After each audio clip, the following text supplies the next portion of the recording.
Hello and welcome to the Of Interest podcast. I'm Gareth Vaughan from interest.co.nz. From a financial and economic perspective, the United States retains massive international influence.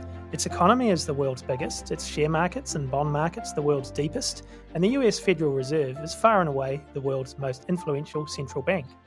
It's also a presidential election year in the US. Thus, it's a good time to take a closer look at the US economy. To do so, I'm joined by Malden Economics Senior Economic Analyst Patrick Watson. Hi Patrick, and welcome to the Of Interest podcast. Hey Gareth, good to be here. So look, Patrick, let's start with the Federal Reserve. Obviously, there's a meeting this week of the Federal Open Market Committee, or FOMC, where US monetary policy will be reviewed. So it's a really opportune moment to discuss that. So obviously, the FOMC seeks to achieve maximum employment and inflation at the rate of 2% over the longer run. The target range for the federal funds rate, which is, for those of us in New Zealand, is the US equivalent of our official cash rate, is currently at 5.25 to 5.50%. There's obviously been a lot of speculation in recent months about when the Fed might actually cut rates. So what are you expecting to hear out of them later this week? Well, that's right. There has been a lot of speculation, which has been changing frequently as new data comes in. To this point in the cycle, they have not done any rate cuts. They began raising rates shortly after the Ukraine war took off and stopped last summer. The last rate hike was in July, which brought us to the current level. And then soon after that, the guessing game began of what would happen next. Would they pause for a while and then raise rates some more? Would they begin cutting? And all that, as the Federal Reserve officials like to say, is data dependent. They're watching to see what happens. They have thought for the last several months there's no need to do anything new. They think they've got inflation in a manageable place, at least. The economy has seemed to be on a nice growth curve. Unemployment hasn't risen too much. GDP, all the other stats are okay. It's not a terribly exciting boom, but it's all right. So that is consistent with what they wanted to see, that most people thought was impossible, with the scenario people call soft landing, where they actually raise rates, stamp out inflation, and manage to do that without pushing the economy into a recession. So now what happens next? Well, this particular meeting is one of the quarterly editions where the members of the committee will each release what we call the dot plots. That is their individual forecast of where they think interest rates and other economic indicators are going. Doesn't bind them to follow it, but this is their way of sort of communicating to the public what's on their mind and what they might see. So the guessing game right now is, will they hint that they're going to cut rates more this year, and how much more? The expectation going right now is that we'll probably see 3 to 4 rate cuts, small rate cuts, by the end of the year.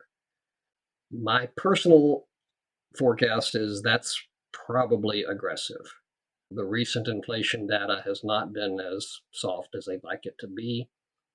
Growth has been pretty strong. This is really not an economy that is weak enough to justify rate cuts. And I think what these dot plots will show is probably a little bit less eagerness to stop economic growth and more concern about inflation. We will find out Wednesday. Yeah, absolutely. Be closely watched as ever. Now, you mentioned inflation, and obviously inflation has been a massive global story coming out of the COVID pandemic, and you mentioned the Russian invasion of Ukraine, obviously a big driver of that, as well as other factors. Obviously, in the US, we've looked on with a bit of envy, actually, because our inflation has been stubbornly higher than the US inflation. It didn't get as high as the US did. I think you peaked at about 9.1% in the US, which is certainly higher than we did. But I think the last reading in the States was down to was 3.2% for the consumer price index in February. So, I mean, what is the sort of US inflation picture and outlook at the moment? And I've noticed that services inflation has been quite high. So, what's going on there? Yeah, so inflation has come down quite a lot from where it was, which is wonderful. What's left is, as you say, mostly an inflation. Goods prices, all the things, tangible things we buy, that's not been so much a problem recently. It's in the services, and specifically the service that is a stubborn problem is housing prices. That was already high before COVID, got higher. Then the interest rate increases raised mortgage rates, which has discouraged a lot of, well, let me explain this because I think it probably works differently in New Zealand. In the United States, most people have the option of refinancing their mortgage at any time. So if your mortgage rate is high and rates fall, you can then lock in a lower rate, for the rest of your loan, however long it lasts, 20 or 30 years potentially. So while rates were very low during the COVID period, many people did that. So now you've got a bunch of people with these really low mortgages. They do not want to sell their houses because then they would have to buy another house at a much higher rate. So the supply of homes for sale has been very constricted. And then we also have many local problems with local regulations and rules about how things can be built, which are a problem in building more housing. And on top of that, you have many changes that stemmed from COVID of people being able to work from home, and then they moved to different places where the housing situation is different. So that's all kind of a big mess. And it's not the kind of thing the Federal Reserve can really do much about. They have kind of limited control over long-term interest rates. They can directly control the short term, but mortgage rates are a different thing that they can only kind of influence indirectly. So until something happens to pull housing prices down, and I don't know what that would be, that's going to give inflation kind of a stubborn position where it is. It's going to be hard to get down from the 3% area where it is now down to their 2% target unless something happens with housing. Okay, so that's one to really watch closely. Just looking at the US economy more broadly, I mean, as you noted when you were talking about the Fed, most of the key data, unemployment data, the GDP, the wage growth, even inflation itself, has been reasonably good in the States in recent times. But I'm just wondering, I mean, how are things on the ground where the rubber meets the road? I mean, is the average American feeling as if they're doing well at the moment? Well, that's a really interesting question. The survey data that's out there is really confusing because when they ask people, how is your situation? How are you doing financially in your own family and household? Most people, pretty solid majorities, over 60%, are saying, "I'm great. I'm in a good spot." But then if you ask them, "How do you think the economy is doing overall for everyone else?" they become very bearish. They think it's terrible. So it's hard to see how both of those are true at the same time, right? Because if most people think everybody else is doing worse than they are, then something's off. The data says, obviously, some people are in difficulty at any given time, but more often than not, most people are doing better than they were a few years ago. And there's a lot of reasons for that. But between it all, people are in good shape for the most part. So why do they think everyone else is not? I don't know. we've kind of collectively lost our marbles in some ways. We're all heavily driven by media narratives and social media rumors and all kinds of things. So it's it's hard on one level for people to even know what reality is. They see their own situation, they're satisfied with it, feeling optimistic even, but they think for whatever reason people across the country are not like them. What about the different regions? I mean, obviously, the US is a massive country, and you've got some very big states. I mean, you're talking to us from Texas. Obviously, California is a big economy in its own right. Florida, New York, etc. How are the different regions faring? Are any of them doing particularly well or particularly badly at the moment? Well, the South and the West seem to have been doing better. Texas, everywhere from Florida west from there. And that has to do with housing, actually, and also weather, because more people are moving to what they perceive as warmer and more temperate zones. And the COVID and the work from home thing allowed them to do that. So that's given those regions a lot of population growth, a lot of new development, just a lot of economic activity. And then also the some of the COVID recovery legislation, the Inflation Reduction Act, some other things like that, have been subsidizing and encouraging different kinds of manufacturing that the businesses are choosing to locate in those same regions because that's where the people want to be and they need workers. So those are presently the more dynamic areas. Texas, Florida, California is doing all right as well, but they have a different sort of tax and political structure that isn't in favor right now. So it's really more of the South and the Southwest.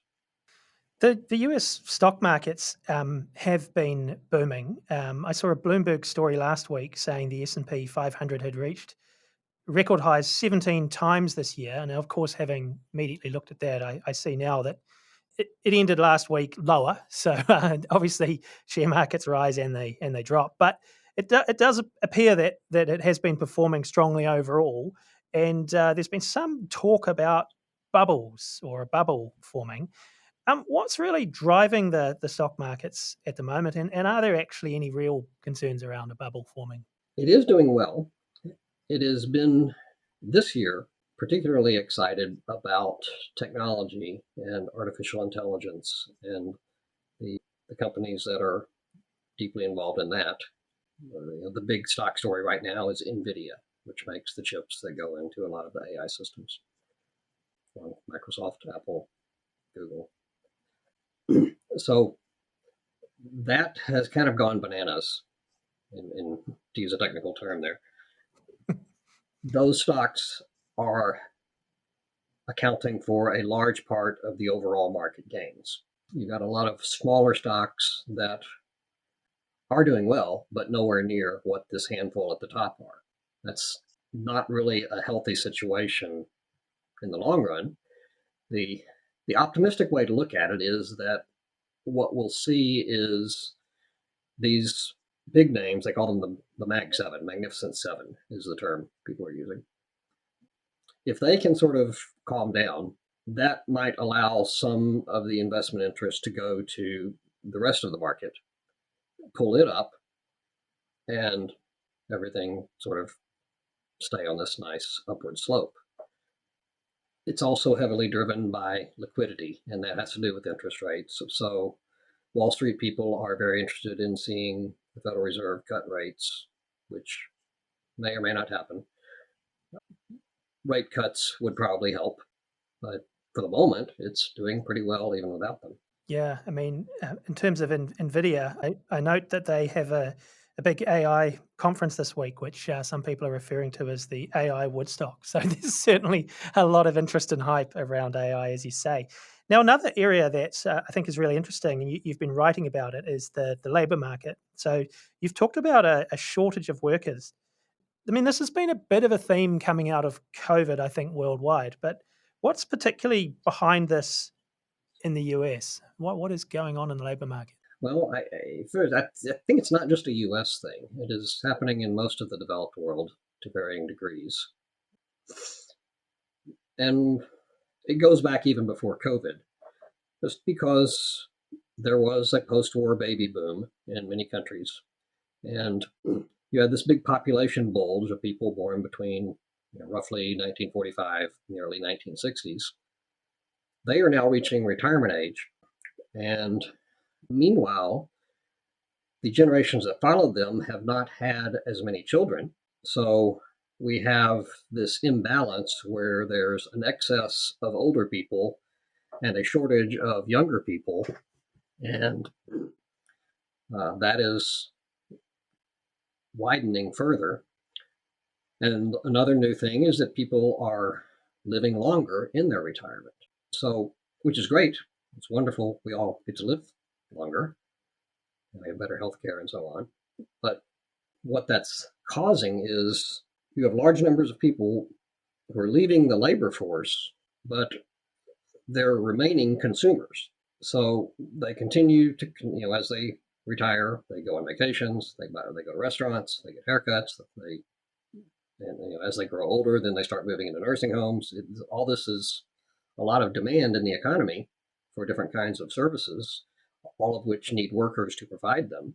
So then you get a shortage of workers to do these jobs. Then COVID came along and added a bunch of health concerns for younger people to this.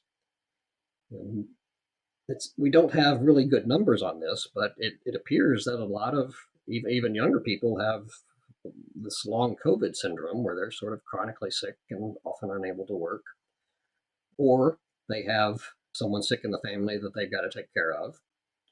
And you have people with childcare problems that keep them from being in the positions they might want to be. So, and then you add inflation on top of that, which has forced employers to raise wages. So we have a scarcity of people to do the service jobs that are kind of what keep society running, right? The food service, the stores, the grocers, the repair people, all these sort of things. Who's doing it? The people that age and the people that are in good enough health to do them are not in the abundance they once were. So that's forcing higher wages, which is good in some ways. Certainly, if more people are making more money, then they can spend more. That helps growth. Great for everyone. But at some point, it starts affecting growth overall. Because the formula for economic growth, GDP, is really very simple. You have the number of workers times the number of hours they work times the amount of goods and services they can produce in each hour. So if you take the number of workers down, then you have mathematically the average worker must produce more to serve the demand of the average consumer. And that has limits. And we seem to be approaching them. And that's further exacerbated by immigration, which is a very controversial thing here. But one of the problems springing from COVID is borders were closed for a long time.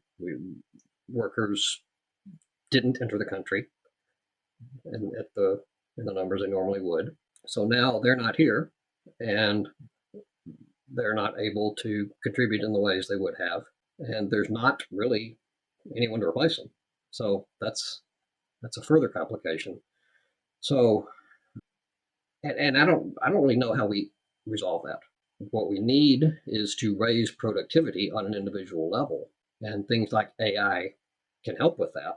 They're not helping fast enough, and in some things, a fast food restaurant can't put robots in the kitchen yet.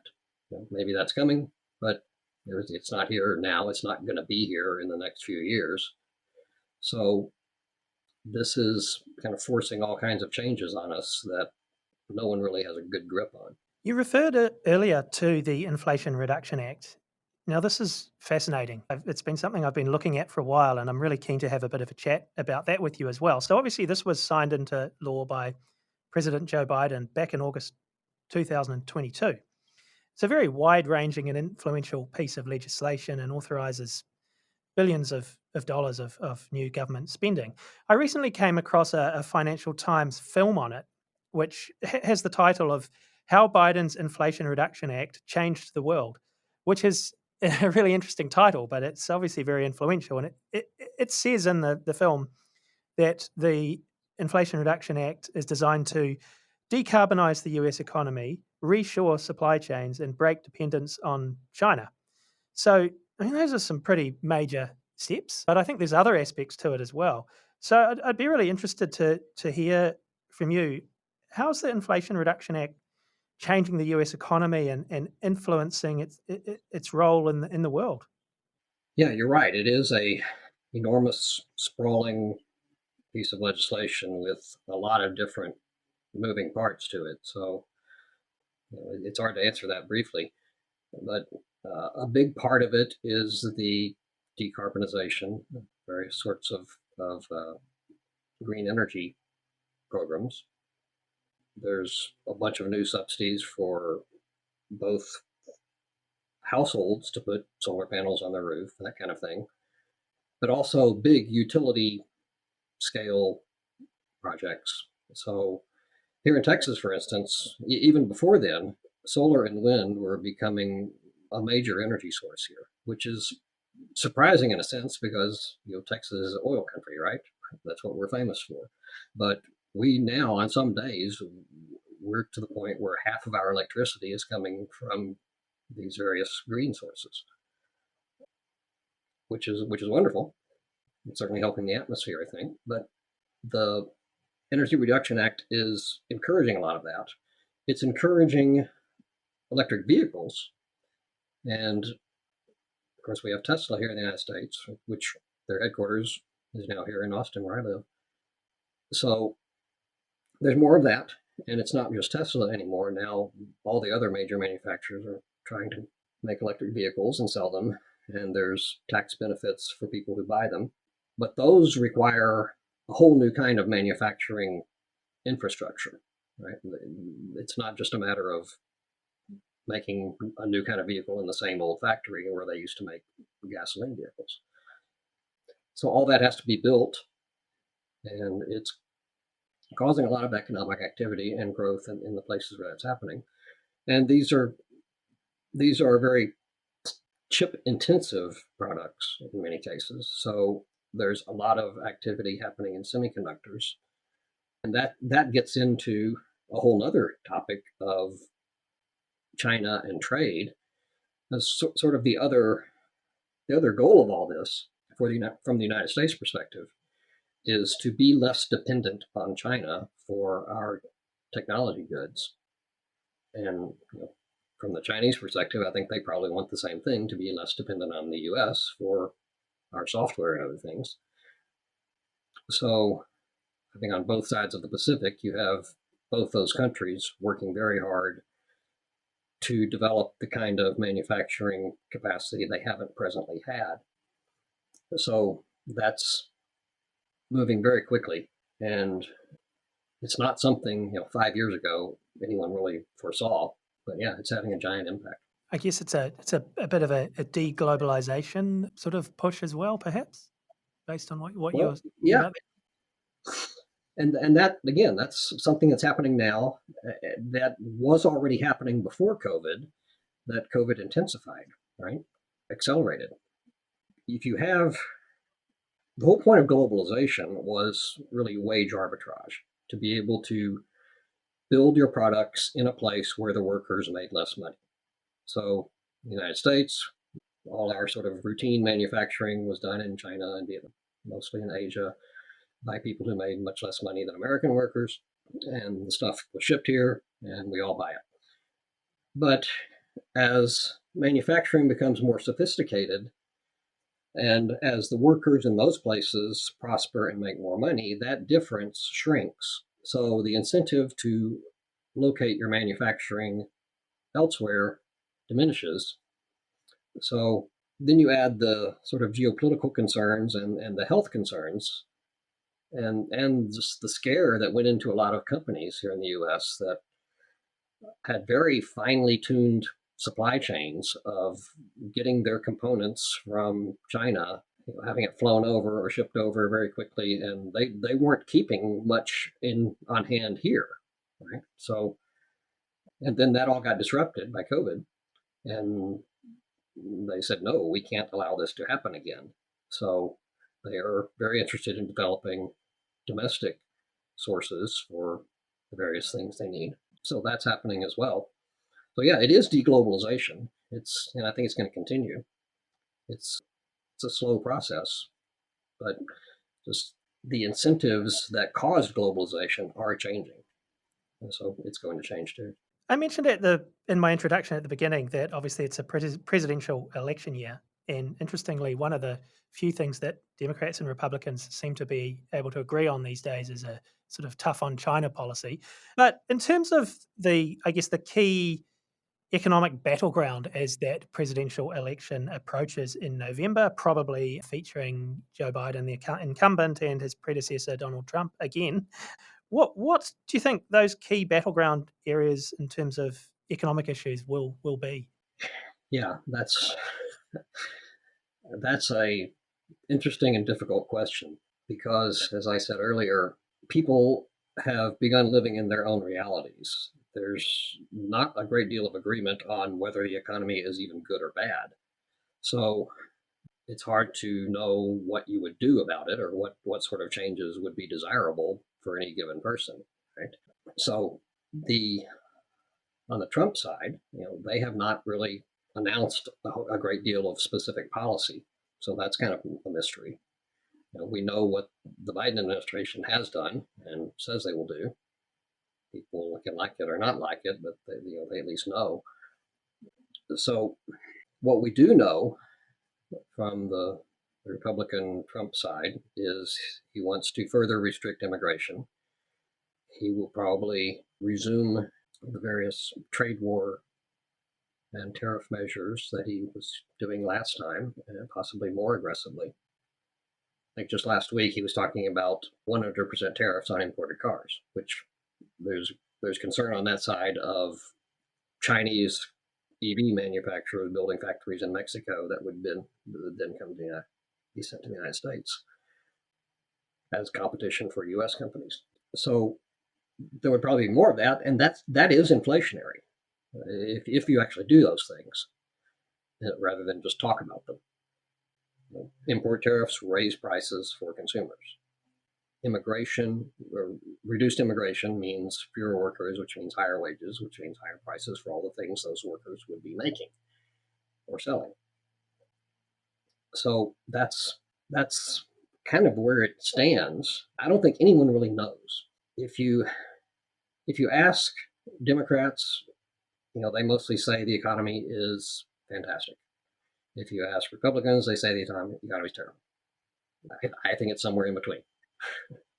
I think that's what the data actually shows. So we have a pretty good handle on what would happen if Biden is reelected. It's just more of the same.